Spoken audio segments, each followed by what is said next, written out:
what's so important to convince me that it's the mood and character of the clowns piece, and because the composer took careful measures to write it a certain way, he wants this. He wants such clarity. He wants and a one, and a two, and a one, and a two, and listen carefully, and a two, and one, and two, and a one, and two, and a one, and two, and a one, and two, and one, and off. Now that is absolute clarity of rhythm. Now what can easily happen is when you go from your first eighth note staccato into the next 16th, it can come too soon.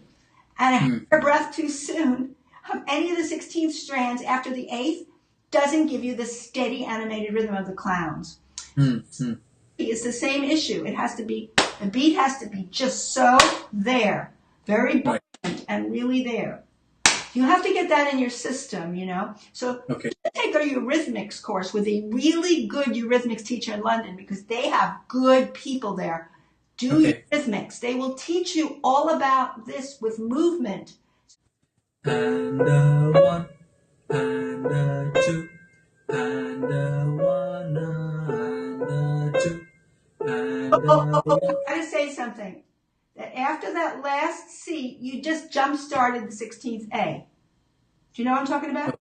Okay. It's like an anxiety that I know I won't get it if I don't go a little bit sooner, but you will get it. Okay. So the most important notes, the principal notes, by the way, are the eighth notes. That's where you're going. You're going to major and you're going to minor. The only way we know that is C sharp has to be brought down to C and back to C sharp. The others are springing into that by little what? Little springboards. And yum, and yum, and yum. And I give myself a huge amount of space. Doesn't mean I'm coming too late, but this rhythm is there for us. So it's a eurythmical feeling. Try it again. And one, and two, and one, and two, and one, and two, and one. Yeah, that was really good. Much improved until the last three notes where they kind of died because yum, bum, ah. See what I'm saying? Yum, bum, ah. Suddenly you have what? You have eighth quarter. You didn't have that before in this. Right. That has to be exactly where it needs to be. It's a very important place because it's going toward that agagic accent on the C sharp, which is the longest we'll have in that phrase. With an accent. So what I would do, you want to cut down your practicing. You would go to the very last 16th strand. Remember the beat was and ooh, and yum, bum, yum. And one, and two, and that was much better. That was much better. I would just say that agogic note is the big cheese. Okay. So you almost have to think it's going rising up. Da, right? I would practice now because you pretty much solved the problem that we were talking about. I would practice yum, bum, ah. Those three notes. I would practice 3, 5, 3. Bum, bum, bum. Did you get the accent though? Bum, accent. Ah. Yum, bum, bum. I need more something on this, but delay into it. Delay. Can you delay? Ba. Yes. Now, that's good. That was the best you did. Now, we're a little percussive, but I'd rather the percussiveness coincide with the right time that it arrived.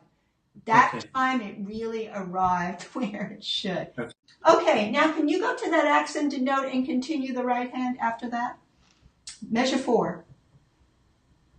1 and 2 and 1 and 2 and 1 and 2 and 1 and 2 and 1. Okay, that was wonderful, but for the last note died, didn't it?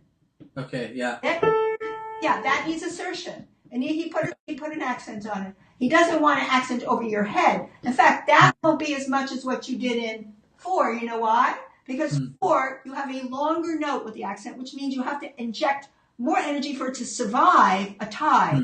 You need a little punctuation, but not over my head.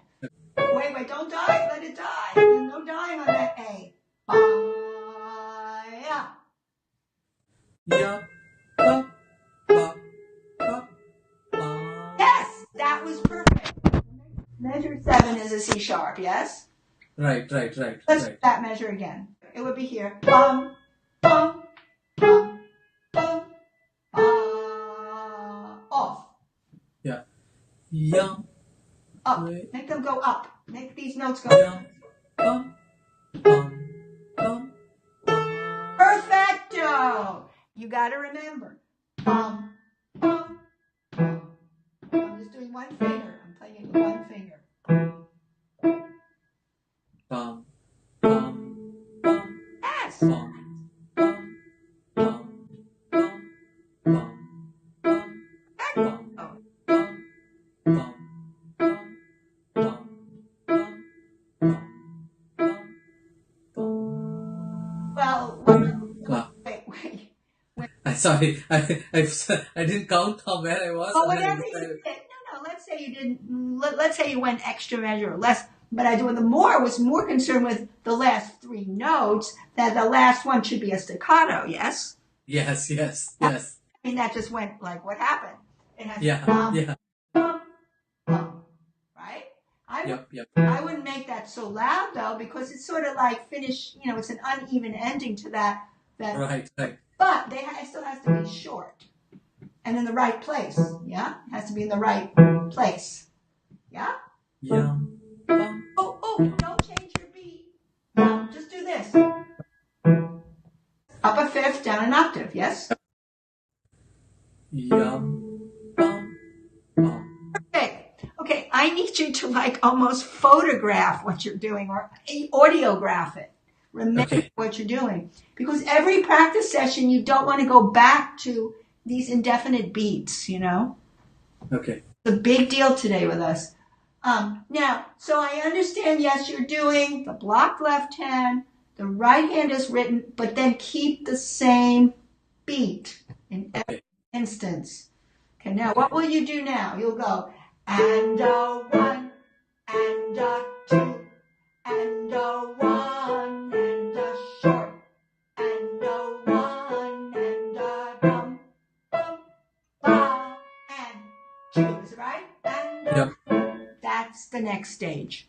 Let's say, but you know what? This is the kind of thing, whether you do that beat or a slower one, it's the same coordination issues. I mean, if I slow it up, I still have to remember, and I'm doing it slower now. And but I'm still doing proportionately. I still have to meet my boundaries, right? Right. What? But you have to decide what you could do consistently with a consistent beat, not going in and out of the beat. And Yeah. What's happening is the synchronization of the left hand is not going 5th octave. Right. You need a little bit more practice time on that. Take time. You see, what I would like you not to do is go like, oh, that measure I got in one beat. Now the next measure I have in another beat because I'm accommodating my not knowing it. Rather than do that, pull everything back to a beat where you can accommodate steady rhythm in every single measure. The big thing today is rhythmic framings of all practicing.